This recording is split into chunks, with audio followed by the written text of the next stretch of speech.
Pregnancy हर एक महिला के जीवन का सबसे संवेदनशील और नाजुक पल होता है, क्योंकि प्रेगनेंसी की अवस्था पूरे 9 महीने 7 दिन तक होती है। यदि आप पहली बार मां बनने वाली हैं तो आपके मन में ये ज़रूर आ रहा होगा कि नॉर्मल डिलीवरी कैसे होती है। इस वीडियो में मैं आपको बताऊंगी नॉर्मल डिलीवरी क्या है और नॉर्मल डिलीवरी कैसे होती है और आपको नॉर्मल डिलीवरी के लिए क्या करना चाहिए। हेलो फ्रेंड्स, सब्सक्राइब कीजिए पिंक ग्लो चैनल को, साथ ही इस घंटे को दबाना मत भूलिए। ब्यूटी रिलेटेड, हेल्थ रिलेटेड ढेर सारे इन्फॉर्मेटिव वीडियो मुफ्त में पाने के लिए। यदि आप प्रेग्नेंट हैं और आपकी सारी जांच की रिपोर्ट नॉर्मल है तो आपकी नॉर्मल डिलीवरी ही होगी। कुछ महिलाएं नॉर्मल डिलीवरी में होने वाले दर्द से बचने के लिए सिजेरियन डिलीवरी को चुनती है, जो कि स्वास्थ्य के दृष्टिकोण से बिल्कुल गलत है। नॉर्मल डिलीवरी होने के बाद आप 1 सप्ताह के बाद खुद को रिकवर कर लेती हैं, यानी कि आप बिल्कुल फिट हो जाती हैं। जबकि सिजेरियन डिलीवरी के बाद महिलाओं को खुद को रिकवर होने में लगभग 6 महीने लग जाते हैं और सिजेरियन डिलीवरी के बाद आप भारी सामान या कुछ भारी काम भी नहीं कर सकती हैं और आपके शरीर में कुछ न कुछ परेशानियां आती ही रहती है। इसलिए यदि डॉक्टर आपकी चेकअप कर रहे होंगे, वो यदि कह रहे हैं कि आपका बेबी गर्भ में स्वस्थ है और आपकी सारी जांच सही है जो कि नॉर्मल डिलीवरी के लिए चाहिए, तो बिल्कुल भी परेशान ना हो और खुद को नॉर्मल डिलीवरी के लिए तैयार करें। सबसे पहले हम जान लेते हैं कि नॉर्मल डिलीवरी क्या है। नॉर्मल डिलीवरी के दौरान शिशु का जन्म महिला के योनि मार्ग से नेचुरल तरीके से होता है, लेकिन नॉर्मल डिलीवरी तभी संभव है जब आपको गर्भावस्था के दौरान कोई भी समस्या ना हो। कुछ बातों को देखकर आप खुद से अंदाज़ा लगा सकती हैं कि आपके नॉर्मल डिलीवरी ही होगी, जैसे कि नॉर्मल डिलीवरी के लिए ज़रूरी है कि गर्भवती महिला और गर्भ में पल रहे शिशु का वेट सामान्य होना चाहिए। प्रेग्नेंट महिला को गर्भावस्था के दौरान किसी भी तरह की कोई गंभीर बीमारी नहीं होनी चाहिए। नॉर्मल डिलीवरी के लिए ज़रूरी है कि गर्भवती महिला शारीरिक तौर पर एक्टिव होनी चाहिए। नॉर्मल डिलीवरी के लिए ज़रूरी है कि गर्भवती महिला का ब्लड प्रेशर, ब्लड शुगर और खून में हीमोग्लोबिन का लेवल नॉर्मल होना ज़रूरी है। यदि आपकी सेकेंड प्रेगनेंसी है और आपकी फर्स्ट प्रेगनेंसी में नॉर्मल डिलीवरी हुई है तो काफ़ी हद तक संभव है कि आपकी सेकेंड प्रेगनेंसी में भी नॉर्मल डिलीवरी संभव है। प्रेगनेंसी के 30वें सप्ताह से लेकर 34वें सप्ताह के बीच यदि बच्चे का सिर नीचे की पोजीशन में आ जाए तो नॉर्मल डिलीवरी की संभावना बढ़ जाती है। अब चलिए जान लेते हैं नॉर्मल डिलीवरी कैसे होती है। नॉर्मल डिलीवरी, जो कि नाम से जाहिर है, इससे आपकी डिलीवरी नेचुरल तरीके से होती है। नॉर्मल डिलीवरी के दौरान आपको पुश करना होता है, जिससे शिशु का सिर नीचे की ओर आ जाता है। फिर शिशु योनि मार्ग से बाहर निकल आता है। यदि आप फर्स्ट टाइम मां बनने वाली हैं तो आपके नॉर्मल डिलीवरी में करीब 7 से 8 घंटे का समय लगेगा। वहीं सेकेंड टाइम डिलीवरी है तो आपको कम समय लगेगा। आपकी डिलीवरी डिपेंड करेगा कि आपकी गर्भाशय ग्रीवा, जिसे हम सर्विक्स बोलते हैं, वो कितनी फैली हुई है। नॉर्मल डिलीवरी में 3 स्टेज होते हैं। पहले स्टेज में गर्भाशय ग्रीवा खुलना शुरू हो जाता है, जो कि करीब 3 सेंटीमीटर तक खुलता है। यह प्रोसेस करीब 1 से 2 घंटे तक चलेगा। आपको हर एक 3 से 5 मिनट में दर्द महसूस होगा, जिसे प्रसव संकुचन कहते हैं, और इस समय आपको बार बार पेशाब जाने की इच्छा होगी।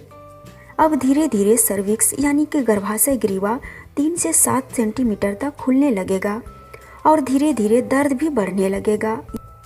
ये दर्द ठीक वैसा ही महसूस होगा जैसा आपको पीरियड्स के दौरान पीठ के निचले हिस्से में दर्द होता था। और धीरे धीरे आपका गर्भाशय ग्रीवा यानी सर्विक्स 10 सेंटीमीटर तक खुल जाता है। अब आपको पेल्विक एरिया के निचले हिस्से में दर्द होगा और गर्भाशय के भीतर जो पानी से भरी हुई थैली है वो फट जाती है। इस समय आपको दर्द का अनुभव थोड़ा लंबे समय तक होगा। अब आप नॉर्मल डिलीवरी के दूसरे स्टेज में आ चुकी हैं। अब आपका शिशु गर्भाशय से बाहर निकलने लगता है। इस समय सर्विक्स यानी कि गर्भाशय ग्रीवा फैलने लगती है और संकुचन भी काफ़ी तेज हो जाता है और यह संकुचन लंबे समय तक चलता है। आपको यह दर्द यानी संकुचन हर एक 3 से 4 मिनट में महसूस होगा और यह 45 से 60 सेकंड तक हो सकता है। अब धीरे धीरे यह समय 1.5 मिनट या उससे ज़्यादा भी हो सकता है। अब दर्द तेज होगा। आप लंबी लंबी सांसें लें जब आपको डॉक्टर बोले कि पूरी ताकत से पुश करें। शिशु के बाहर निकलने की प्रक्रिया में लगभग 3 से 5 घंटे लग जाते हैं। अब आपकी नॉर्मल डिलीवरी हो चुकी है। अब नॉर्मल डिलीवरी के तीसरे स्टेज में आ चुकी हैं। अब जब आपके बच्चे का जन्म हो ही चुका है तो प्रेगनेंसी के तीसरे स्टेज में गर्भनाल को योनि से बाहर आने का समय आता है। बच्चे का जन्म हो जाने के बाद थोड़ी देर के बाद गर्भनाल आपकी गर्भाशय से बाहर निकल आता है। गर्भनाल जब तक बाहर नहीं आता है तब तक आपकी डिलीवरी की प्रक्रिया कंप्लीट नहीं होती है। नॉर्मल डिलीवरी के लिए कुछ बातों का ध्यान आपको हमेशा रखना चाहिए, जैसे कि जब भी आपका वाटर ब्रेक हो जाए तो आपको तुरंत अच्छे हॉस्पिटल में एडमिट हो जाना चाहिए। ध्यान रखें कि वाटर ब्रेक आपका हो चुका है तो उसमें आपको यदि हरे रंग का लिक्विड दिखाई दे रहा है तो ये संभावना होती है कि बेबी ने लैट्रिन कर दिया है। अब उसे जितनी जल्द हो सके डॉक्टर उसे निकालने की कोशिश करेंगे, इसलिए वो सिजेरियन डिलीवरी की सलाह दे सकते हैं।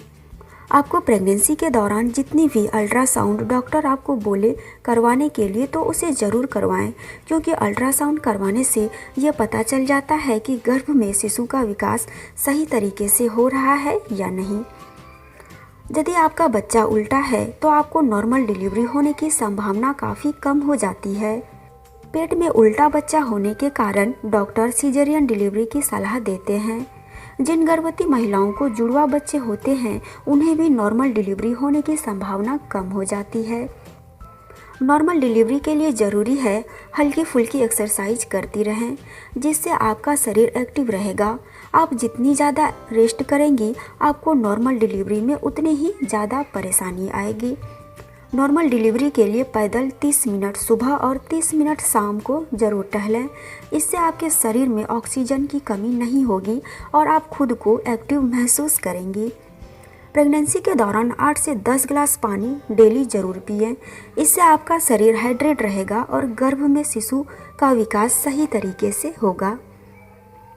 नॉर्मल डिलीवरी के लिए ज़रूरी है कि सर्विक्स का मुंह पूरी तरह खुलना, इसलिए प्रेगनेंसी के 9वें महीने में बैठकर पोछा लगाएं। इससे आपको नॉर्मल डिलीवरी के समय दर्द भी काफ़ी कम होगा। नॉर्मल डिलीवरी के दौरान आपके शरीर को खून की काफ़ी ज़रूरत होती है, इसलिए प्रेगनेंसी के दौरान शरीर में खून की कमी ना होने दें। शरीर में खून की कमी हीमोग्लोबिन के कम होने के कारण होती है और इससे आपको एनीमिया जैसी बीमारी हो सकती है। इसलिए प्रेगनेंसी के दौरान खून की कमी ना हो इसके लिए अपने प्रेगनेंसी डाइट में ताज़े फल और साग सब्जियों को ज़रूर शामिल करें। नॉर्मल डिलीवरी के लिए ज़रूरी है अच्छी नींद लेना। खुद को टेंशन फ्री रखें और 8 घंटे की नींद ज़रूर लें। नॉर्मल डिलीवरी के लिए ज़रूरी है कि आपका वेट ज़्यादा ना हो। ज़रूरत से ज़्यादा वेट होने पर नॉर्मल डिलीवरी में काफ़ी परेशानी होती है।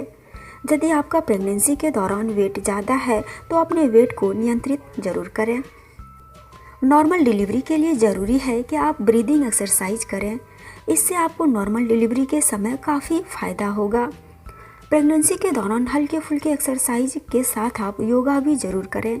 ऐसी एक्सरसाइज करें जिससे कि आपके पेट पर बल ज़्यादा ना पड़े।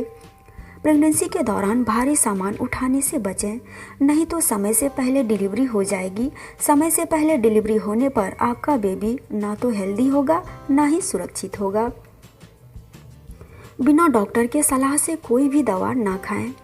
प्रेगनेंसी के दौरान दूध पिएं और खुद को हेल्दी रखने के लिए समय पर भोजन खाएं।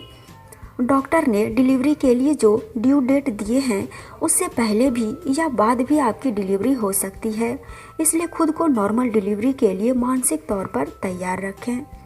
फ्रेंड्स, गर्भवती महिलाओं की ये पूरी कोशिश होनी चाहिए कि उसकी नॉर्मल डिलीवरी ही हो। सीजरियन डिलीवरी करवाने से बचना चाहिए। नॉर्मल डिलीवरी से होने वाला बेबी स्वस्थ रहता है, इस बात को हमेशा याद रखें। वहीं जिस बच्चे की सीजरियन डिलीवरी द्वारा बर्थ होता है वो हमेशा बीमार होते रहता है। इसलिए मेरा यह सुझाव है कि आप जब भी डिलीवरी करवाएं नॉर्मल डिलीवरी ही चुनें। यदि नॉर्मल डिलीवरी के ऑप्शन नहीं हैं तभी सीजरियन डिलीवरी करवाएं। प्रेगनेंसी के दौरान नॉर्मल डिलीवरी के लिए आपको अपनी प्रेगनेंसी डाइट में हरी पत्तीदार सब्जियां, पालक, ड्राई फ्रूट्स, मीट, मछली और पौष्टिक चीज़ों को हमेशा शामिल करना चाहिए। तो फ्रेंड्स, ये थी जानकारी नॉर्मल डिलीवरी कैसे होती है और आपको क्या करना चाहिए। दोस्तों, अगर जानकारी पसंद आई तो वीडियो को लाइक कीजिए, इसे अपने दोस्तों के साथ भी शेयर कीजिए और पिंक ग्लो चैनल को सब्सक्राइब नहीं किए हैं तो आज ही सब्सक्राइब कर लीजिए और बेल आइकन को भी ज़रूर प्रेस कीजिएगा। इससे मेरी आने वाली वीडियो की नोटिफिकेशन मिलती रहेगी। तो फिर मिलती हूँ एक और नई जानकारी के साथ। तब तक के लिए बाय एंड टेक केयर।